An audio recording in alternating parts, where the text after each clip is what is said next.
এই মুহূর্তের আরও একটি বড় খবর, সমগ্র শিক্ষা মিশনের কর্মীদের জন্য অত্যন্ত গুরুত্বপূর্ণ প্রতিবেদন। আপনারা সকলে জানেন এই মুহূর্তে সকলে চাইছেন একটা পর্যাপ্ত পরিমাণে বেতন বৃদ্ধি বা ভাতা বৃদ্ধি। শুধু পর্যাপ্ত পরিমাণে নয়, 1-3-2024 স্ল্যাব অনুযায়ী বেতন বৃদ্ধি চাইছেন রাজ্যের পার্শ্ব শিক্ষকরা। এবং সেখানে আপনারা দেখেছেন যে জয়েন্ট ফোরাম গঠিত হয়েছে। জয়েন্ট ফোরামের পক্ষ থেকে দাবি আদায়ের একটা চেষ্টা করা হচ্ছে এবং সেখানে সবথেকে যেটা বড় প্রশ্ন রয়েছে যে আদৌ কি নভেম্বরে বেতন বৃদ্ধি হবে? কি রয়েছে আপডেট? নভেম্বরে বেতন বৃদ্ধির সম্ভাবনা কতটা?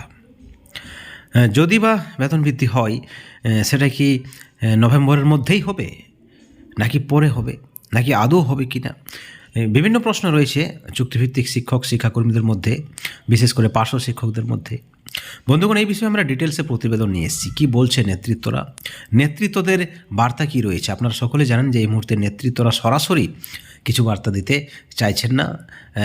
তারা সোশ্যাল মিডিয়াতে বা গ্রুপে তেমন একটা কিছু লিখছে না। এমতো অবস্থায় অনেকেরই একটা মনে সন্দেহ জাগছে, তাহলে কি আদৌ নভেম্বরে তারা কিছু কাজ করেছেন, নাকি সেই শুধু আশার বাণী আর হতাশা, এছাড়া আর কিছু মিলবে না পার্শ্ব শিক্ষকদের কপালে? কি রয়েছে আজকের আপডেট? আপনাদেরকে আমরা শুরুতেই জানিয়ে রাখি কি বলছেন প্রেসিডেন্ট সাহেবকে আপনারা সকলে জানেন। তিনি খুবই ক্ষমতাবান, আপনাদের জানা আছে, এবং প্রাক্তন শিক্ষামন্ত্রীর অত্যন্ত ঘনিষ্ঠ ছিলেন। তিনি দীর্ঘদিন ধরে পার্শ্ব শিক্ষকদের স্বার্থের জন্য লড়াই করেছেন, কিন্তু পার্শ্ব শিক্ষকদের জন্য তিনি ভালো তেমন কিছু একটা করতে পারেননি। যাই হোক, তিনি একটা ভালো উদ্যোগ নিয়েছেন 2024-এ। সেটা হচ্ছে যে সকল পার্শ্ব শিক্ষক সংগঠনে যারা নেতৃত্ব রয়েছেন তাদেরকে একজোট করেছেন, এবং এই পাওনাটা কম নয়।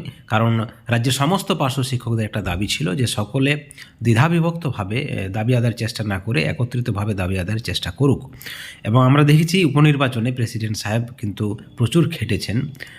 অন্যান্য দল থেকে কর্মী সমর্থকদের তিনি তৃণমূলে যোগদান করিয়েছেন। এমতো অবস্থায় সকলের একটা প্রত্যাশা জন্মেছিল যেবার হয়তো প্রেসিডেন্ট সাহেব পার্শ্ব শিক্ষকদের জন্য ভালো কিছু করবেন, এবং না হলেও শেষ পর্যন্ত তিনি মুখ্যমন্ত্রীর সঙ্গে একটা সাক্ষাতের ব্যবস্থা তিনি করবেনই। এই ধরনের কিন্তু একটা চিন্তাভাবনা সকলের রয়েছে। এমতো অবস্থায় প্রেসিডেন্ট সাহেব অর্থাৎ মাননীয় রমিউল ইসলাম, তৃণমূল পার্শ্ব শিক্ষক সমিতির সভাপতি, যিনি এই মুহূর্তে জয়েন্ট ফোরামের সবচেয়ে লিডিং নেতৃত্ব যাকে বলা যায়, যে তিনি জয়েন্ট ফোরামকে লিডিং করছেন, এবং সেখানে তার কি বার্তা রয়েছে জানা সকলেরই দরকার। প্রেসিডেন্ট সাহেব পরিষ্কার বলে দিয়েছেন যে নভেম্বরে কিছু হবে না, তার মানে আবার সেই ওয়েটিং লিস্টে থাকতে হবে আমাদের। অর্থাৎ পার্শ্ব শিক্ষকদের দাবি আবার কি ওয়েটিং লিস্টে ঝুলে থাকবে? ওয়েটিং লিস্ট মানে আমরা সকলেই জানি, ওয়েটিং লিস্ট শব্দটা আমাদের কানে আসতেই আমাদের মধ্যে একটা ধারণা হয়ে যায় যে ওয়েটিং লিস্ট মানে নো গ্যারেন্টি নেই, হবে কি না। অর্থাৎ এখানে কি সরকারের ভূমিকা নেই, বা সরকারের কি সদিচ্ছা নেই, বা সরকারের কি চিন্তাভাবনা নেই, নাকি নেতৃত্বরাই কোথাও না কোথাও ব্যর্থ? কি রয়েছে বন্ধুগণ, এই বিষয়ে আজকের ডিটেলসে প্রতিবেদন। এবং আদৌ কি জয়েন্ট ফোরাম বেতন বৃদ্ধি করতে পারবে পার্শ্ব শিক্ষকদের, এই প্রশ্নটাও কিন্তু থাকছে। আপনাদেরকে অনুরোধ করব, যদি আপনাদের সময় থাকে অবশ্যই প্রতিবেদনটি শেষ পর্যন্ত শুনবেন, কারণ রাজ্যের সমস্ত পার্শ্ব শিক্ষকদের জন্য এই প্রতিবেদনটি অত্যন্ত গুরুত্বপূর্ণ।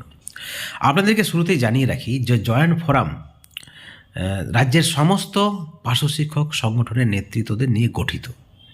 সেখানে আপনারা যে সকল নেতৃত্বদের উপর আস্থা রাখেন, মাননীয় মনোরঞ্জন মণ্ডল থেকে শুরু করে ভগীরথ ঘোষ মহাশয় থেকে শুরু করে মাননীয় রমিউল ইসলাম থেকে শুরু করে গোপাল দেবনাথ মহাশয় থেকে শুরু করে শামীম আক্তার মহাশয় থেকে শুরু করে সঞ্জয় ঘোষ, প্রত্যেকেই রয়েছেন।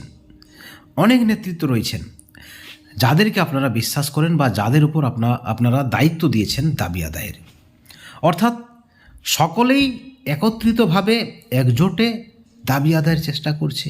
সেখানেও আপনাদের উৎসাহের অভাব, সেখানেও আপনারা বিতর্কে রয়েছেন, সেখানেও আপনারা সন্দেহ করছেন, নেতৃত্বদের ভূমিকা নিয়ে প্রশ্ন তুলছেন। অনেকেই বলছেন যে নেতৃত্বদের অনীহা রয়েছে, হবে না, আদৌ কিছু হবে না, করবে না সরকার, করবে না। যদি সরকার করবে না, কার সাধ্য করাবার? যদি আপনারা নেতৃত্বদের উপর আস্থা না রাখেন, আপনাদের প্রিয় সকল নেতৃত্বরা রয়েছে জয়েন্ট ফোরামে, সব দলের দলমত নির্বিশেষের। এবং সেখানে আপনারা যদি দেখেন যে আপনারা যে একটা অভিমত রেখেছেন বিভিন্ন সময়ে দীর্ঘদিন ধরে, বা যেটা আপনারা চাইছিলেন যে সকলে একত্রিতভাবে দাবি আদায় করুক, সেখানে করছেন নেতৃত্বরা, তারপরও অনেকেই বিরূপ মন্তব্য করছেন।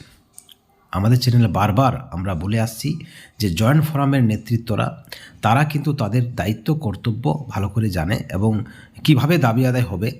সব থেকে অভিজ্ঞ নেতৃত্বরা রয়েছেন জয়েন্ট ফোরামে এবং সেখানে তারা তাদের কাজটা করছে। অনেকেই বলছেন যে 30 তারিখ পর্যন্ত চুপ থাকা যাক।